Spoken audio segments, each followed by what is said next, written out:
Welcome to Go Pro, How to Become a Network Marketing Professional by Erric Worre. You are now listening to CD3, which is titled Getting Started Right.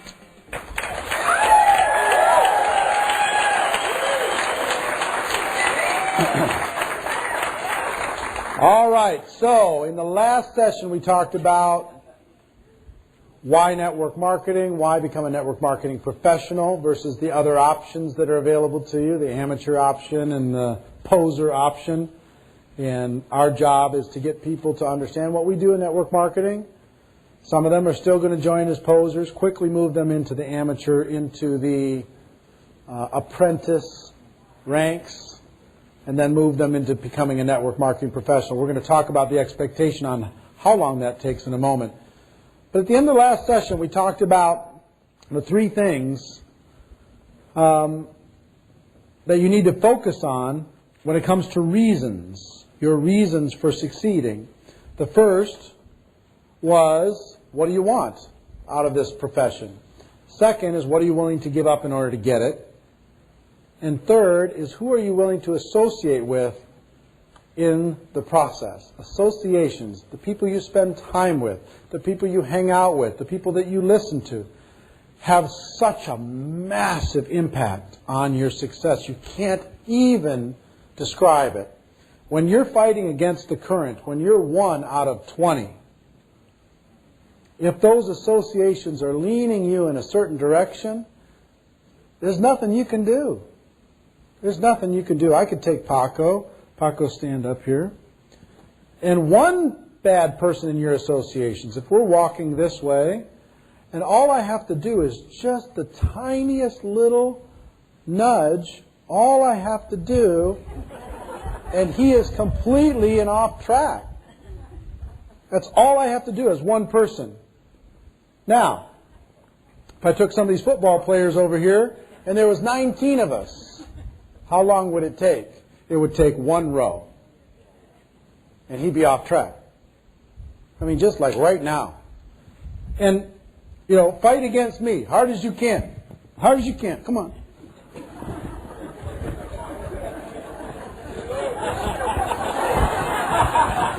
All right, Ace, I need help. Come on.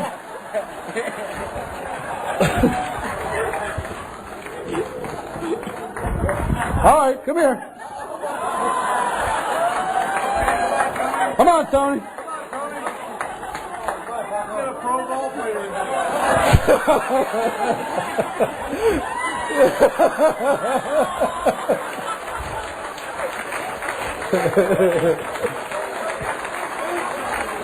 Now, Tommy, stay here for a second.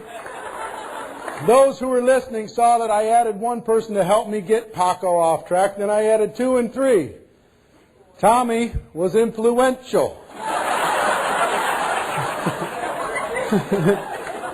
Now let me do the same example, not as aggressive, but if Tommy is Paco's friend, and Paco wants to get off track, and Tommy is here walking with him as a friend, what can Tommy do?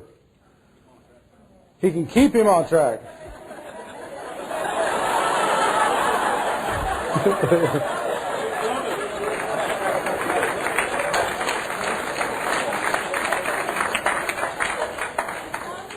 Now that's just one influential person that could keep you on track. Yeah? What if you had 19 of those? On walking on both sides, helping you stay on track. What if you don't decide that that's important? Wow. What are your chances of fighting against that current? You better be awfully influential. You better be Nelson Mandela. You better be Dr. Martin Luther King. You know what I mean? You better be Winston Churchill. Then people start to say, okay, it's awfully hard to be able to pick that path and stay on that path. So associations are huge. So we use the basic rule of you're going to become the average of the 5 people you spend the most time with. Period, end of story. And you can Argue with that if you want, and it's not going to help you. You're going to become the 5 people you spend the most time with.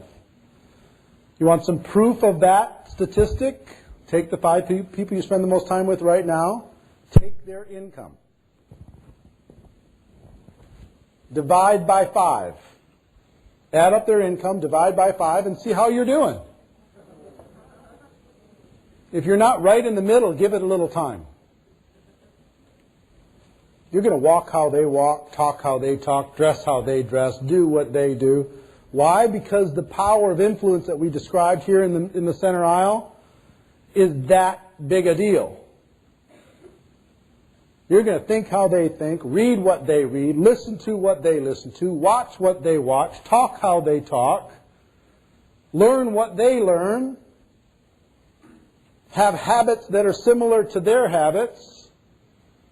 If you hang out with a bunch of people who drink a lot of coffee, chances are excellent you're going to start drinking some coffee. If you hang out with people that smoke all day long, chances are excellent that you're going to develop a different habit.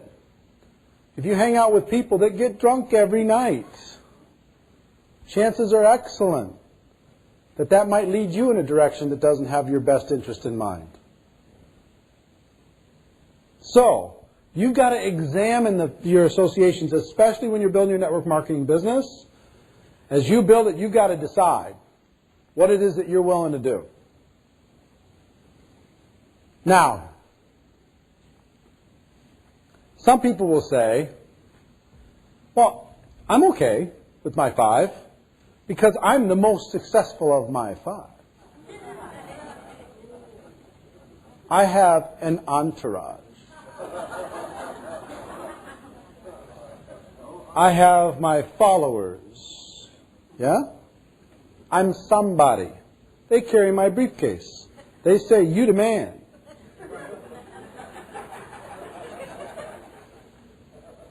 Right?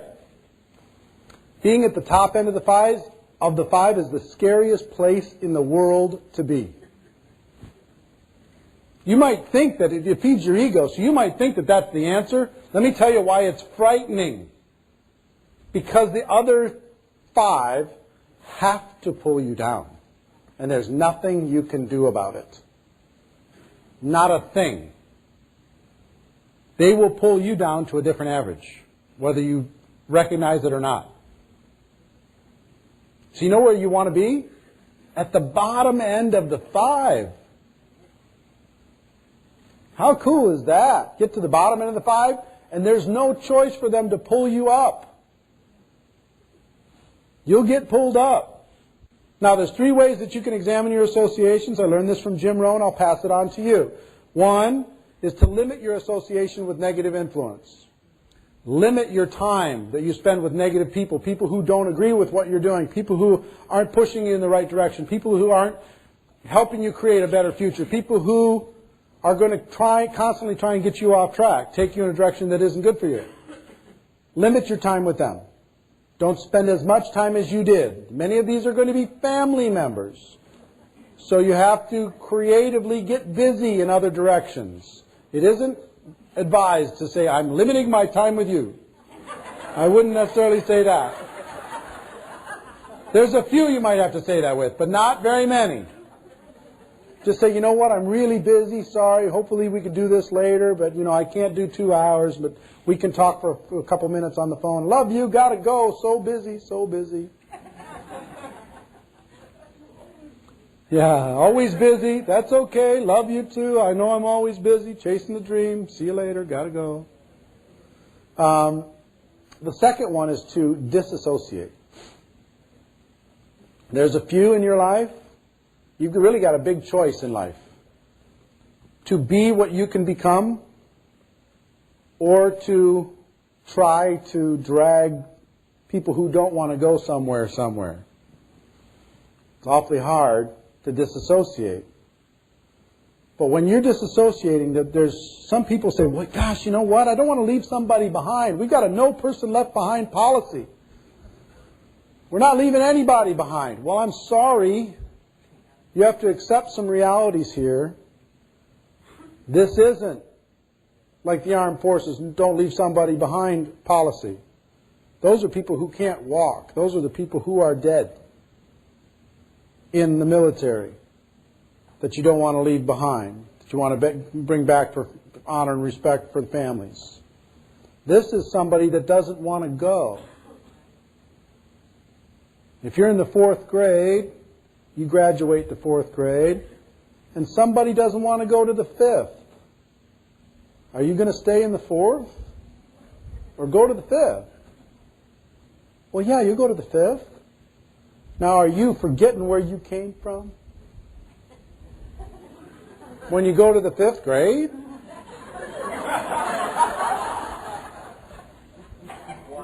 No. They chose to stay. It's okay. Love them. Wait for them. Let them know, hey, 5th grade's great. It's really cool. It's not as scary as you thought. No. They just get bigger and bigger in their 4th grade desks. Year after year, bigger and bigger and bigger. Their little 4th grade desk. Repeating the same thing over and over. Saying, oh, look at that guy in 11th grade. Thinks he's too good for all of us. He's so arrogant. That 11th grader. Let's go have our milk and cookies. It's nap time.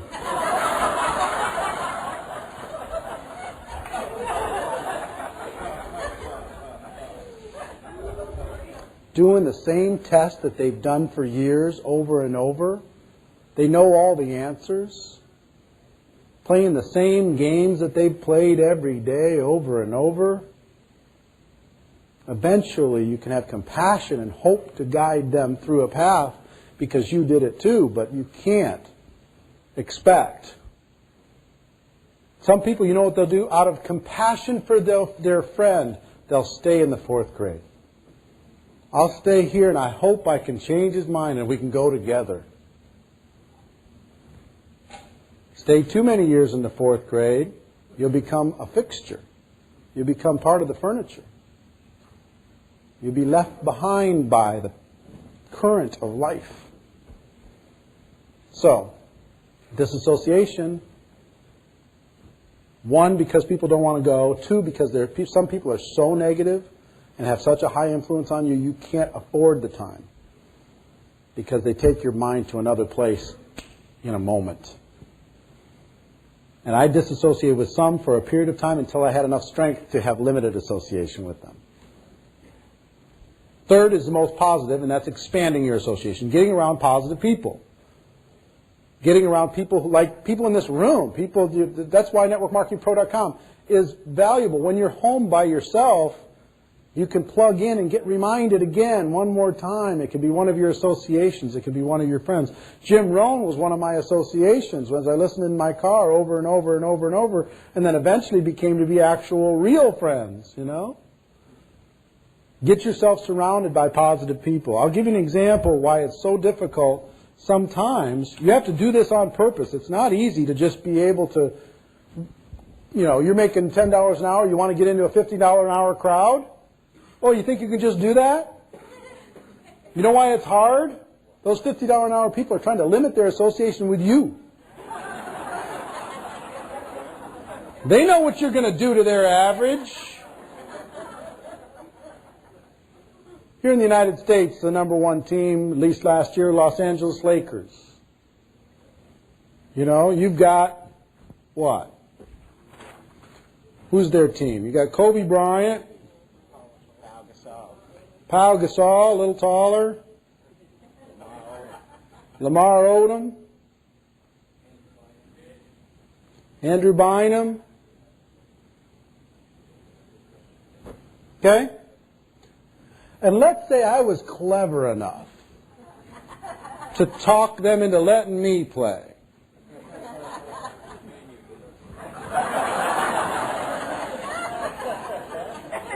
I'm a nice guy. Let me play. I never played, but I've got a lot of desire. I'm coachable. I'm willing to, come on. I can bring the white demographic. People, they'll come and they'll watch just for the spectacle. It'll be good.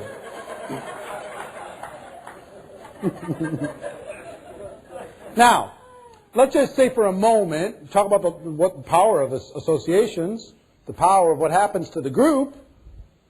What happens if they have a moment of weakness? And Kobe says, I'll let him play. He's a friend of mine. Let him play.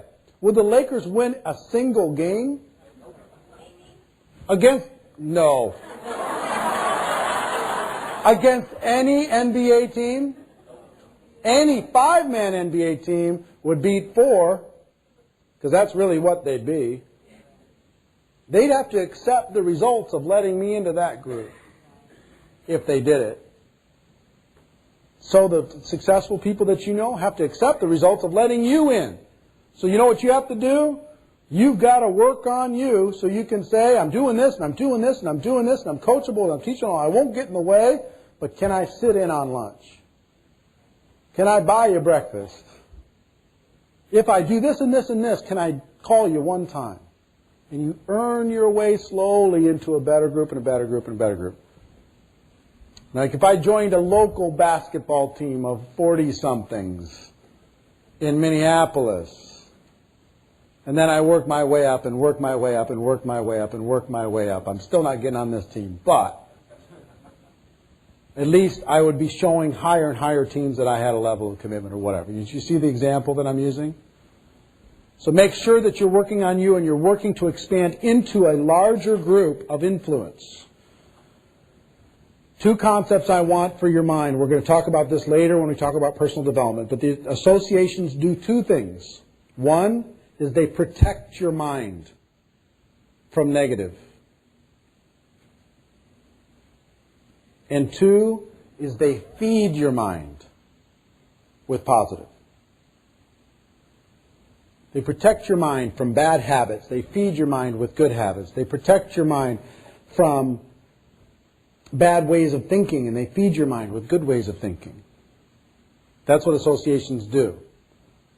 So find a friend in the business, and then find a way to get in a group, and then find a way to get in another group. And you know what? There's some people inside of network marketing that want to stay in their equivalent fourth grade in network marketing, in your downline. And it's okay for you to take a step. You're not leaving them behind. They're choosing to stay. Love them, encourage them, let them catch up when they're ready to catch up. But work your way into another group, another group, another group. The mastermind group is the most powerful thing you could ever imagine. Finding a way to get around half a dozen powerful people and bring them value. Let's talk about getting started. Getting started right.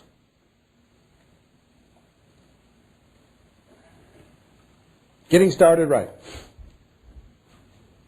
I want to treat everyone in this room as if you're brand new. And I want you to pretend like you're brand new. How many in this room have been in the profession longer than 1 year? 2 years, 3 years, 4 years, 5 years. Okay. One thing, if you want to get to the next level, and I know most of the people that have raised their hand for longer than 5 years, they want to get to the next level, is finish this phrase for me. Familiarity breeds contempt. Which means what you get used to, you take for granted. What you get used to, you start picking away and taking shots at. One of the things you have to do is refresh your mind. And understand. You know, if you get to know your upline, after 5 years, you know every flaw that they have. And you can take shots, and it's easy to take shots, and you're not the same friend that you were at the beginning, and everybody knows everything about each other, and it gets a little stale, gets a little old. You've got to refresh your mind and put on the clothes like you just got started again and edify the people that are useful to you as resources like you did at the very beginning, and tell the story about your product and service that is just same old to you now. It's not to the prospect. You know what I mean? You got to refresh everything. So in this exercise, what I want you to do is refresh yourself in network marketing as if you're brand new. This discipline is all about getting connected physically, financially, and emotionally. Getting connected, not only to the professional network marketing, but your company, your product, your service, physically, financially, and emotionally.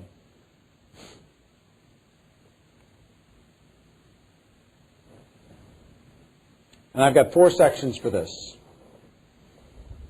The first is get connected. Underneath that, products or services.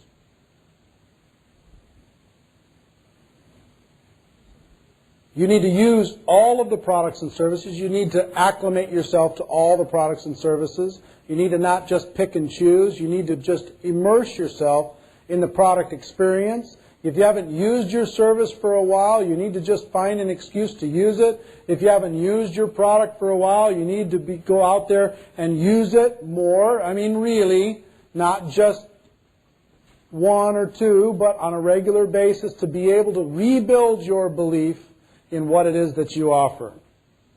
And as a brand new person, the number one thing that I want them to do is I want them to have a product or service experience. And as deeply as I can with them. Get them connected with it. Get them to understand. They don't need to learn every detail of it, but they need to experience it and they need to have some general knowledge of it. They need to have a product or service experience. Quickly. Really important. Next is you need to find out what tools are available to you. What tools are available to you? What are the most successful people in your organization using when it comes to tools? Communication tools, information tools, prospecting tools. There's many, many different kinds, so I'm not going to dive in real specific, but lots of different delivery vehicles. But these are like information delivery vehicles that are useful to you in order to be able to build a business. But make yourself aware of those. Find out what they are. Get your hands on some of them. Some of you might be in companies that don't have any tools, because you're virtual or you're this or you're that. My strong encouragement, if they don't have it, make it, if the company will allow you to do so. Because third-party tools are just the fundamental of what it is that we do when it comes to the next 2 hours that we're going to be talking about, which is finding people to talk to and talking to them. You're going to need to have third-party tools.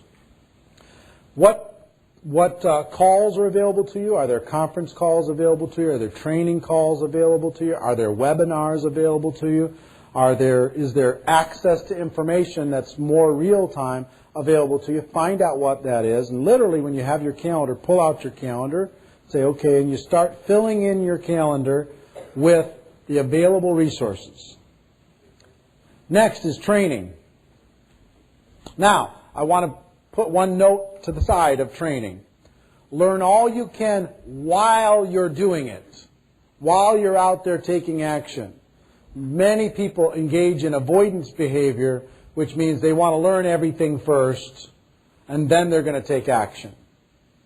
It's natural, happens to a lot of people. 90% of the learning is going to happen in the doing. That's when you're going to learn. You do it, and then you learn, and then you do it, and then you learn, and then you do it, and then you learn. And along the way, you're engaged in what are the training resources available? What are the CDs that I could put in my car and listen to? What training is available inside my company that will help me go to the next level? Is there a local training event?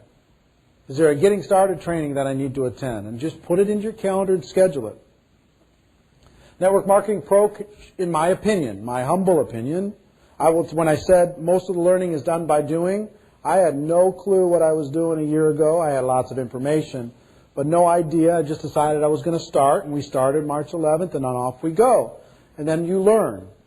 Okay, here's what works, and here's the length of time that works best for people, and here's the topics that are important to people, and we just learn as we go.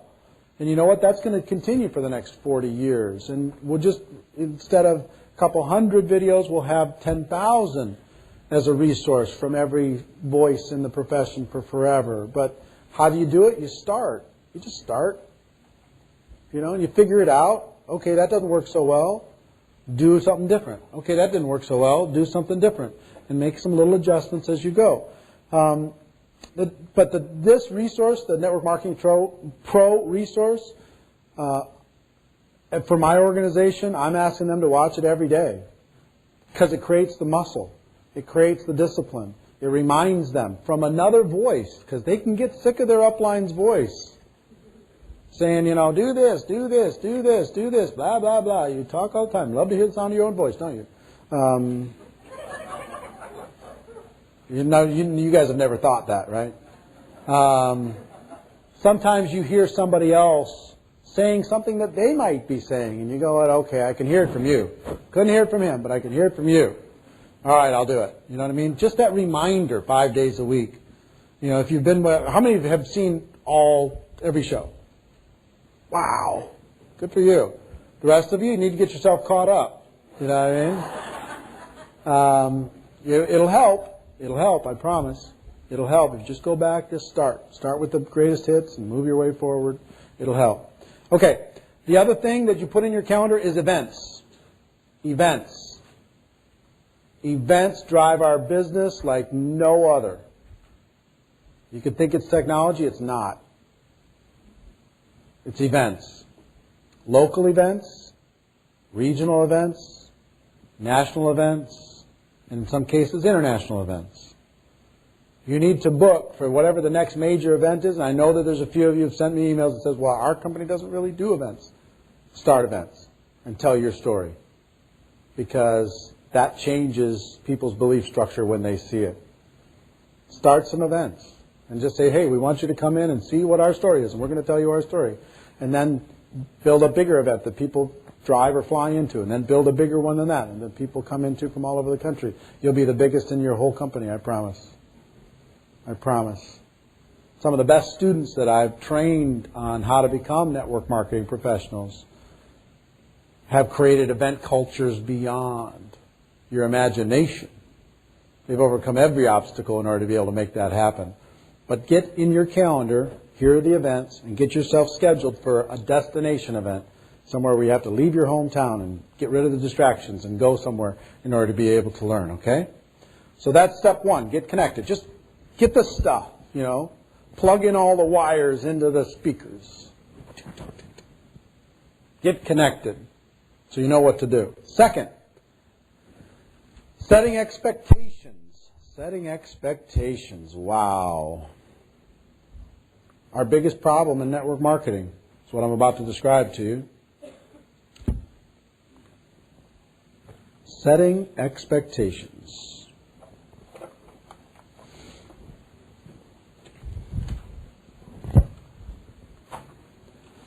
Most people join as posers or amateurs? Posers. So setting an expectation to a poser is hard, isn't it? Because their expectation is, I'm going to get rich or die trying. Right? I'm going to either hit this thing big or I'm headed home. Low price of entry. I came in. I'm going to do this thing. And we'll see what happens. That's the poser's mantra. Let's see what happens. I'm going to try this. Now, I'm going to do it. Not about any skill. I'm going to see what happens. So, the first part of setting expectations, and this is the most important 15 minutes you could spend with a brand new person in their entire career. Most people don't do this. They're so happy to have a sign up, they run home and they're high-fiving everybody. Woohoo, got one, woohoo, woohoo, woohoo. And that person's still sitting there with a terrible expectation stuck in their brain. So the first is the 1, 3, 5, 7 formula. 1, 3, 5, 7. If I'm talking to Hannah, I'm saying, Hannah, listen, here's how this works. It's going to take you about a year to become functional and profitable in this profession. Part-time. 99% of the people in the business are part-time. Functional and profitable in a year. Rich in a year? No. Functional and profitable. There's an occasional exception. Somebody accelerates for a minute, a little bit faster. Don't buy into the exception. Let's talk about the rule. It's going to take you 3 years, Hannah, part-time, 10 to 15 hours a week. committed, working hard, to make a full-time income. 3 years, on average.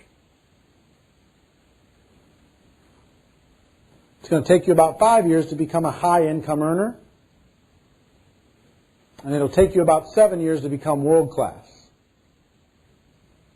Doesn't mean you're not done learning. We're all learning. But it's going to take about 7 years to become world-class. You want to make big money? It's about a 5-year plan of very devoted work. It's going to take you 3 years to go full-time. So some of you have said, well, you don't understand. I'm full-time now because I lost my job. I'm full-time now because my business went under. I'm full. What does this mean? Because I don't have no 3 years. What this means is you're going to have to be employed by someone else in the meantime while you're building your future. It's devastating for a person to throw the Hail Mary pass and say, I'm going to try and make that 3-year curve in 6 months because I have to. Devastating. Now, I know it's hard, it's brutal, and we all hate our jobs, and nobody wants to do that work any longer, but you're going to have to do it a little while longer if you want to be healthy in the meantime. You don't want to be a desperate person trying to build your organization and expect something that is not reasonable. I want to have a full-time income in my first month. You know, inside of you guys' company, if somebody does that, they become the super salesperson. The super salesperson lasts for about 3 months, 4 months, 5 months, 6 months. They get tired of being a super salesperson. They didn't learn how to build an organization. And because they didn't know how to build an organization, they got the other side of the coin to look at. And then they say, well, maybe this isn't for me, because they had to go for the Hail Mary pass to quit and only do the direct sales piece and not do a network marketing growth piece. True or not true? Yeah, absolutely. And so I'm telling you, if you will tell this to the whole world, you're going to be okay. And if you avoid this conversation, you're going to be unhappy because everybody's expectations aren't going to be able to be met. And if they're not met, they leave. If they're met, they stay. 1, 3, 5, 7. Here's the format. But you know what? You're going to be 7 years older anyway. You'll be world-class at something. What are you world-class at right now? Some people say you're a world-class something or something, but...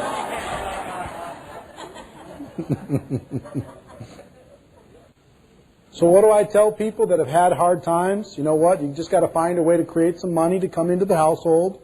You're going to work this thing part-time, working your 10, 15, 20 hours a week. If you really got to make something happen, you've got a hole, not just, you've got a hole to dig out of. You know what? You're going to have to negotiate with family, work 40 hours at the job that you hate, and you're going to have to work 40 hours on your dream. You have to work 80 hours a week in order to be able to dig yourself out of a hole and build a future. Sorry. The faster you recognize that, the better. And let me give you one more piece of advice for anybody that know. How many people know somebody that are in financial difficulty at the moment? If you like the little shift, how many know somebody? Here's my biggest advice. In the new economy, get small. Get small immediately. Small, tiny, itty-bitty. You can't afford that house, get out of it. Walk away. Do whatever you got to do. But don't wait for things to change and dig a deeper hole sitting in that house you're not supposed to be in. Or stay in the house and move in another 3 families. I'm not kidding. Get small. Get rid of the car that you can't afford to drive. If the kids are in a school that you guys can't afford, you got to put them into a school that's best school that you can afford. You got to get tiny, because tiny is the only thing that gives you options. The world is in an epidemic of staying large while their income is going small. And you know what's coming? This year there's going to be about 50% more foreclosures than last year. Because they're holding on to a false reality. It's gone. It's over. Get tiny. Bundle everything. Well, what am I going to do with all my stuff? Solve that problem. Get tiny. Make your monthly bills so small that you can, with a reasonable job, take care of that while you build your future. Instead of having to have everything go to this monster that just keeps chewing and chewing and chewing and giving you no equity in return on a monthly basis. Get tiny. Okay? So if you have somebody that you're bringing in, they've got difficulties, that you're counseling to them, get small. And get small fast. You can't do it fast enough. Well, I'm waiting for this. I'm thinking I might get this job. Well, if you get it, then we'll have other choices. But in the meantime, dump it. Sell it. Get rid of it. Walk away from it. There's no shame in it. The whole world is going to be forced to do it soon. Not by choice, by force. Do you think next year is going to be as bad as it gets? No. I promise you, it's not. There's so much denial in this world today. There's so much bloated. The average American has $20,000 in credit card debt at 18% on average. Okay?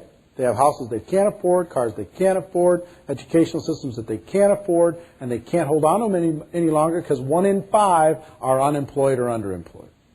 Do the math. Get tiny. Let it go. Let the cards fall to the floor. There's no shame in correcting your life to the situation of your life.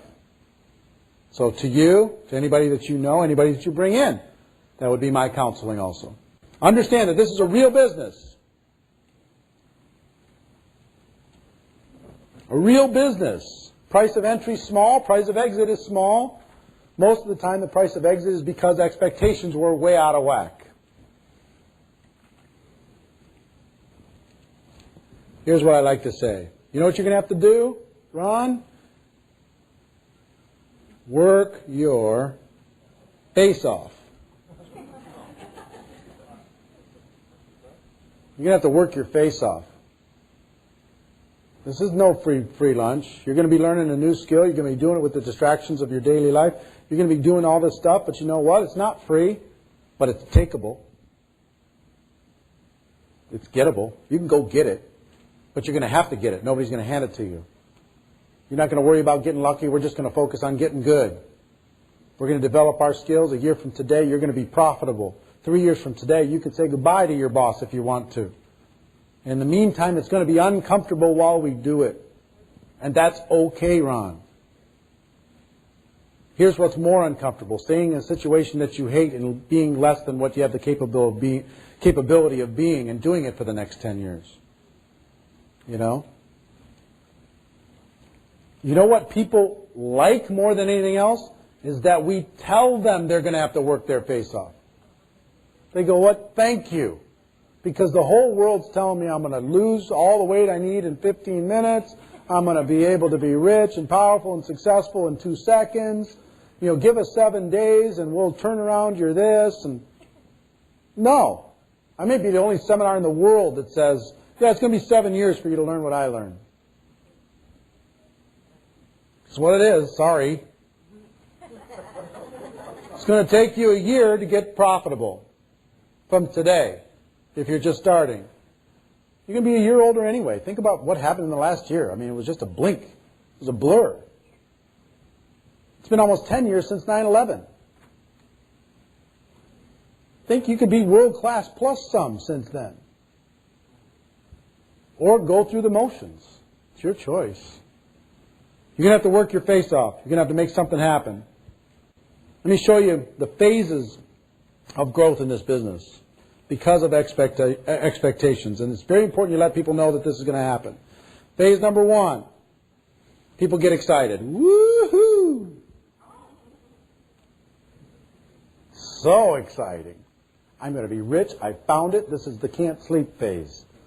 I found it. This is the answer. I can't believe everybody else doesn't see this. This is super exciting. And then they hit the self-doubt phase. Self-doubt. I wonder if I made a mistake. My spouse is looking at me funny. My friends are saying, you did what? My parents are saying, please. The people that I thought was going to come in said no. And here's how you know that somebody's in self-doubt phase. They start giving you excuses. They stop calling you. You have to call them. They stop showing up at meetings. They're in self-doubt. Most people quit here, right here. That's where most people quit. They have this excitement, self-doubt. I knew it wasn't going to happen. And they quit. Big decision time. Fight or quit. Fight or quit. Some quit depending on how you set the expectations. Some fight depending on how you set the expectations. You understand it's an expectation game? You want to keep more people in your business, set the expectations right, and it's going to be fine. You want to continue to have the churn that you have, huge people coming in and leaving and coming in and leaving and coming in and leaving. It's because you set expectations poorly. You set them up to fail. You showed them these examples of these big checks and this big stuff and all this stuff. And when they didn't get big anything, they're done. So if they fight, you go back up. And you're still going to have other setbacks. Somebody in their downline quits. Then you rebuild. Then somebody treated them poorly, ignored them at a meeting or whatever. I don't get any respect. I hate my upline. You know what I mean? Whatever it happens to be. And that just, it slowly goes up and slowly goes up, and nothing goes up in a straight line. You can have lots of temporary setbacks. But if you set the expectations that, look, 1, 3, 5, 7, we're going to work hard. This isn't to replace your full-time thing this second, because it's a long-term, real business that we're building. We're going to be doing it with passion, not with huge investment. In that first year, you want them to be able to make enough money to use the products, attend events, and get some tools, basically, and have that self-fund. That's about it. They might get more than that, but if they do, it's a bonus. And then they start earning. And then it goes beyond that, and they can get themselves to another level. If you mention this to a brand new person, that this is going to happen, will that help? If I talk to Bryant here and I say, Bryant, I want you to know, well, first of all, how confident are you about building your business? It's going to happen. Fabulous. Here's what I want you to know, Bryant. There's going to be a day, it might come in a day, it might come in a week, it might come in a month, when everything in the world is going to come down on your head, and you're going to question every single decision that you've made by joining this thing, and you're going to wonder if you're the biggest fool in the world. It's coming. And if it hasn't come yet, Bryant, it's coming. I promise. It is coming, because it's come for everyone in this room. How many people in this room has that day come? Every hand. It's all come. But if I let Bryant know that it's coming, when it comes, he goes, that's what he was talking about. I thought for sure that wasn't going to come, but you know what? Sure enough, here it is. And then the second question to Bryant, this is important. When that day comes, Bryant, how do you want me to respond with you? Keep pushing you through it. Okay, we have a deal. So now when the day comes and I call, he's going to take the call. When the day comes and there's a meeting, he's going to come to the meeting. And he's going to look me in the eye and he's going to say, tell me one more time. Why are we doing this? Tell me one more time that it's for real. Tell me one more time that we have a future. Because you told me I was going to hit this point. I never thought I was going to hit it. I hit it. And I didn't want to get out of bed. And now I'm excited. Now that we've had this conversation. But if I don't have that conversation with him, now I'm calling him, he's saying, oh, he's feeling like he's going to lose a little bit of money from me not coming into, not continuing to build. He doesn't really care about me. He just doesn't want to lose that little piece of his business. That's what goes on in Bryant's mind. But if I've inoculated him, I've let him know that this is going to happen, that it's an emotional business, now it's an easy conversation. Now, if you let people know, 1, 3, 5, 7, if you let people know it's a real business, if you let people know you're going to have to work your faces off, if you let people know that there's going to be ups and downs, if you let people know, like it or not, that this is an emotional business. Emotional for all you logical-brained people. You're like, oh crap, emotions. Can't you just put this in a formula? Doesn't this fit in a spreadsheet? I put it in the spreadsheet. It looks beautiful when I put it in there. Can't it just stay there? No, it's a relationship business. It's highly emotional. It will hold a mirror up to you, Bryant, every day, and it will test you. Every day. And it's the reason why it's the ultimate personal development incubator.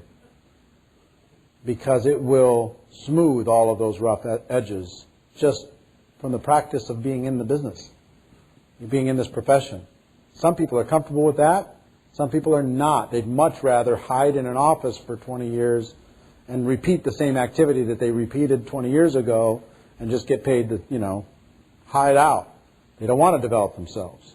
Some people, their personal development is too extreme. But if you let them know it's emotional, this is an emotional business. Our biggest challenges, Bryant, will be emotional. They won't be structural. If I let him know that, I'm in good shape. Okay? Got it? How many think if you did that with every single person that has ever joined your business, that little thing right there would have made an impact in your ending results? Huge, right? All right.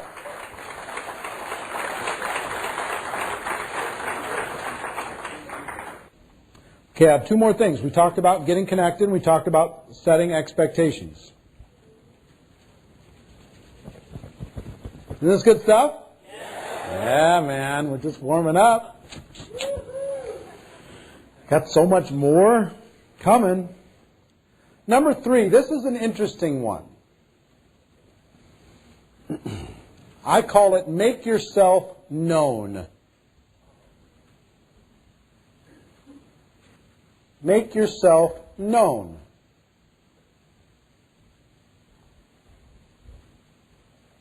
And this is what I want every brand new person in my business to do. Make themselves known.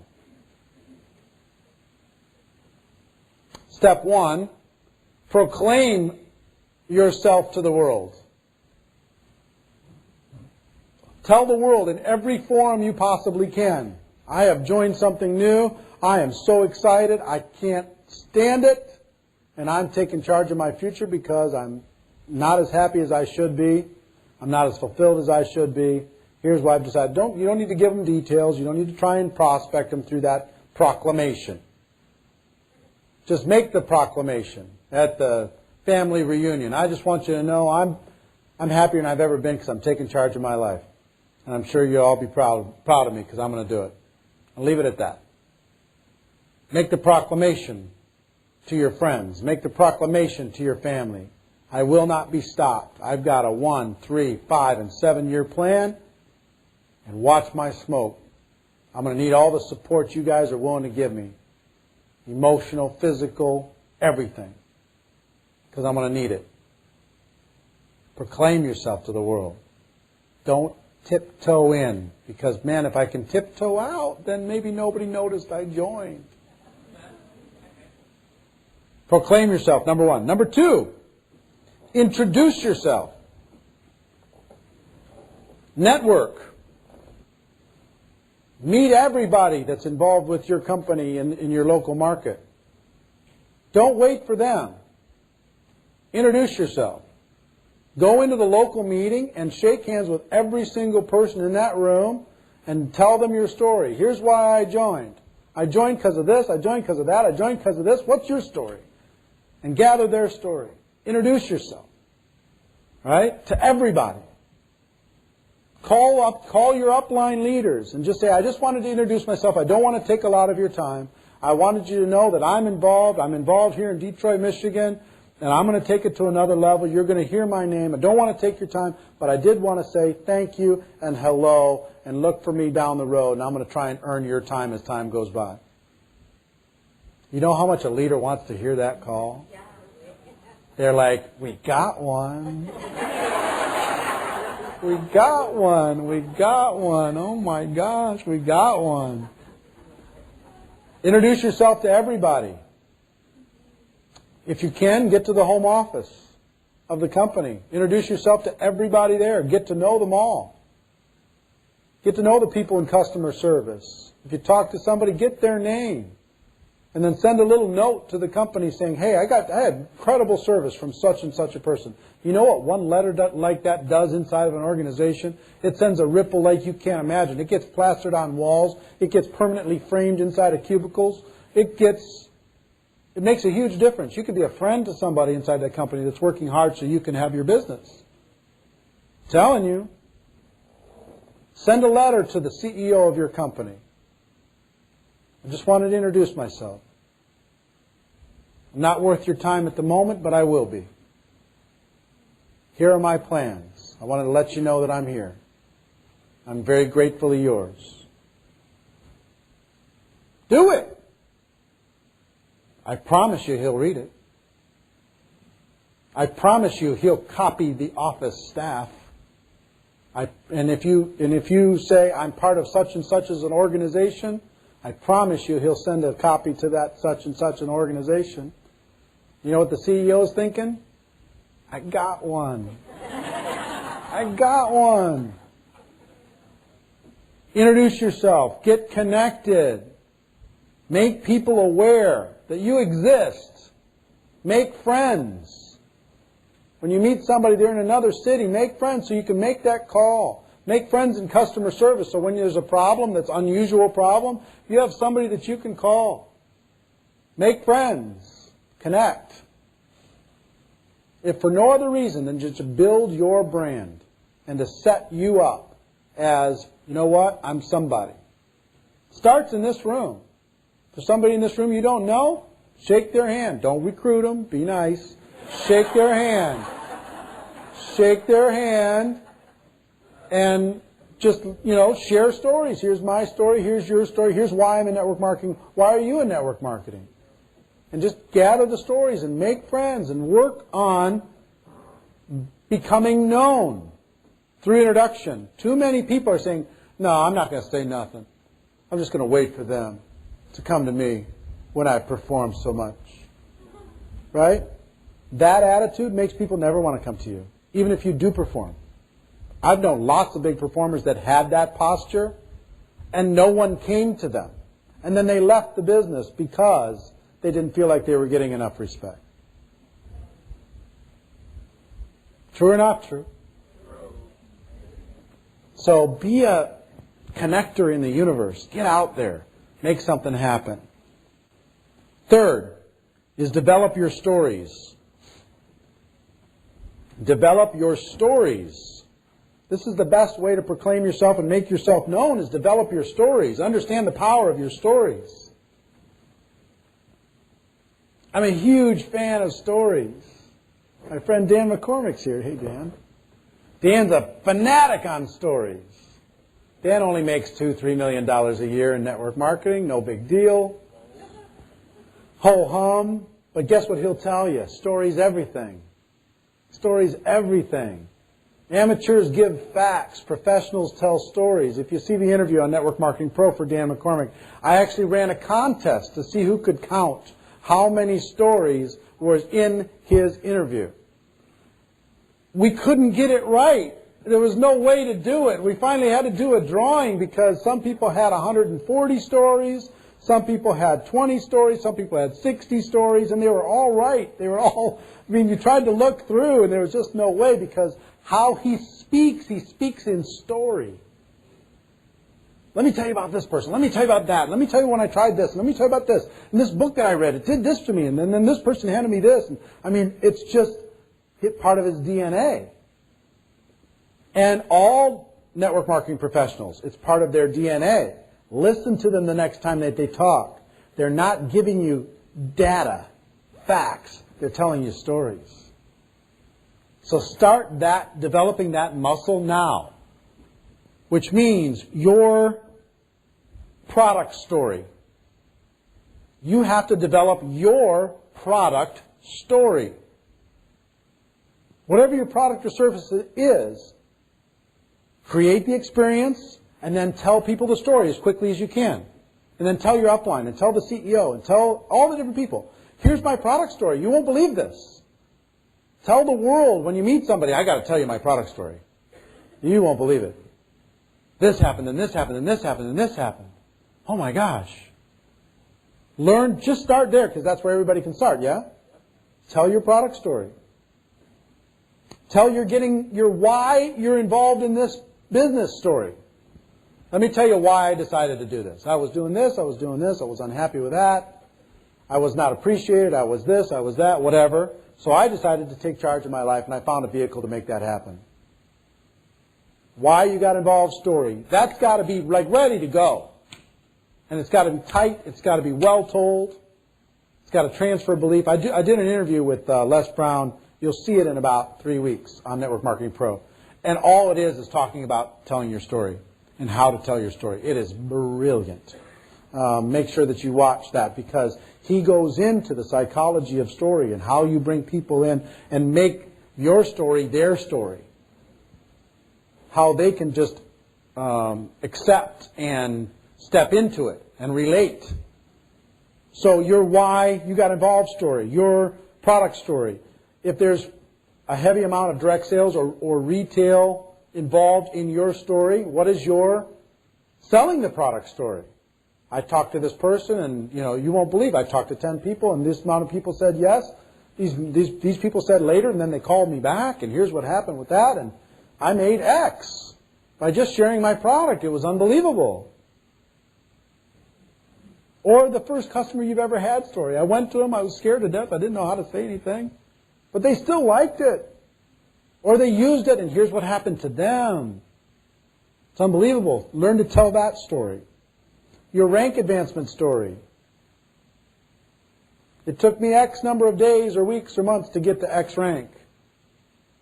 And here's how I did it. And there's all kinds of stories there. There's a quick growth story. There was, I started, nothing happened for a while, and then I got serious, and then it took off for me story. There's, I started, I was involved for 4 years, and nothing happened. And then I decided to get serious, and it took off for me story. There's, I got involved, I got my income to a certain level, and it stayed there for the last 4 years, and I decided enough was enough. And then I did this, this, and this, and it took me to the next level. Story. All of these are designed to do what?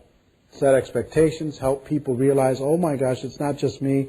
I can do this. If they can do that, I can do it. If they can do it, I can do it. If they have that product story, I could have that product story. I know people who have that symptom. I know people who have that need. I know people who need to lose weight. I know people who, need my service, whatever it happens to be. Well, gosh, maybe if I just tell some stories. But I'll tell you, don't focus on retailing and don't focus on recruiting. Just focus on telling stories and you'll be fine. Tell stories, tell stories, tell stories. Good stories, bad stories, funny stories. Just don't make them long stories. Learn how to tell them quickly. Get the point across. Your event story. I just joined, and you know what? I decided for things to change, I needed to change, and it wasn't just words. I'm borrowing that from Dan McCormick. Those are not just words, people. For things to change, you got to change. For things to get better, you got to get better, and those aren't just words. It's for real. So you know what I decided? I don't have the money, but I'm going to be at that next event on the other side of the country, and I don't know how I'm going to do it, but I'm going to do it. That's my story. I've decided I've got to change. Something has to break. So I'm going to do it. I'm overcoming my adversity story. And I'm going to be at the big event because I want to be something different. You've got to tell those stories. Don't keep them inside. I know that how much heaven and earth had to be moved for you to be at this event. I know. For most of you, there's people from all parts of the world, 17 countries in this room. What you had to do in order to be able to get here, tell the story. Here's why I did it.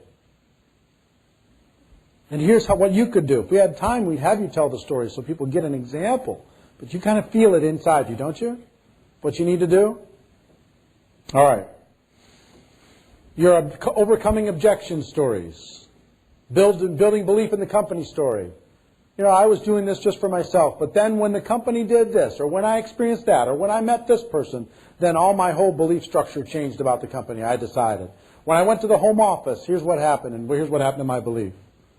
You understand? When I understood the compensation plan, the only time I understood is when I got paid. Let me tell you what happened. I got this, and I got this, and I got this. Oh my gosh.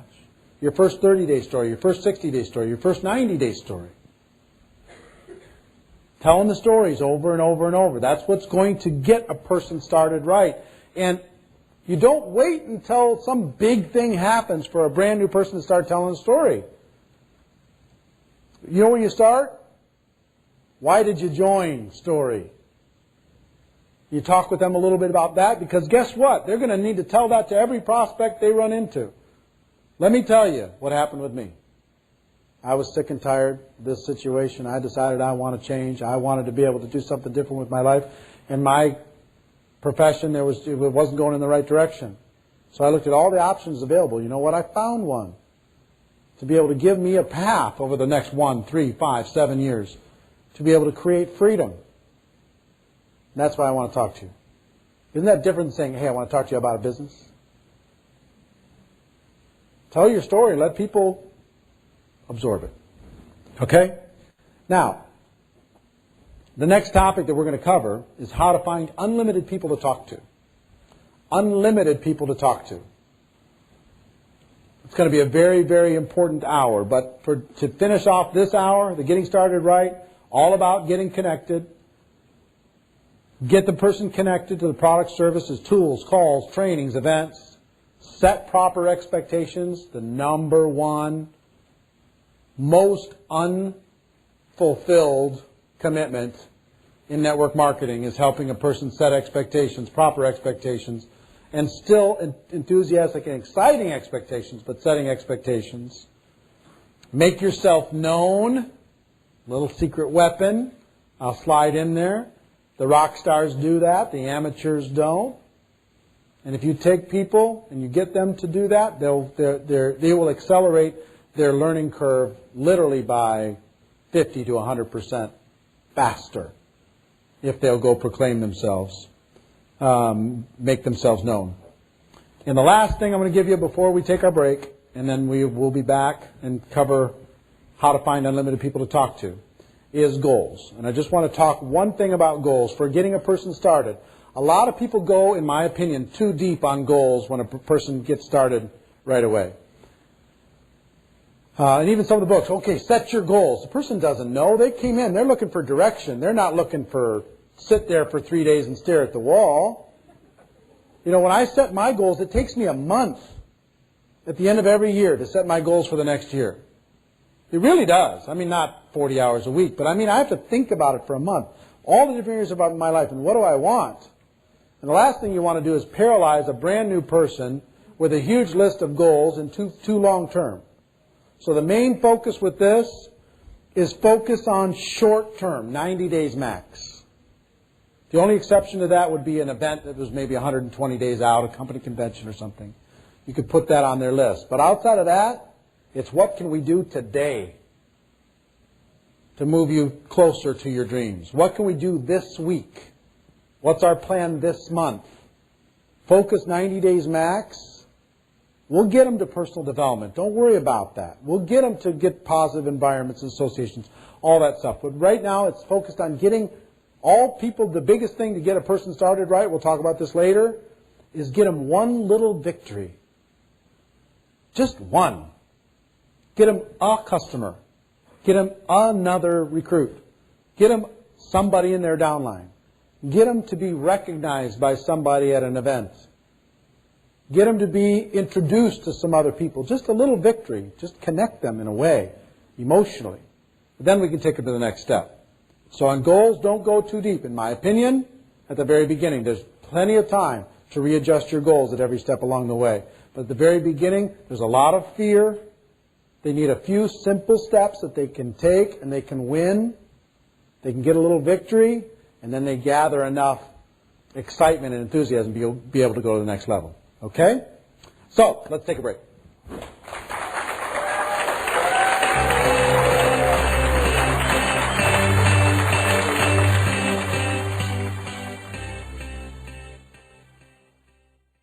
This concludes CD3, and you are now ready for CD4, titled Power Prospecting, Find People to Talk to.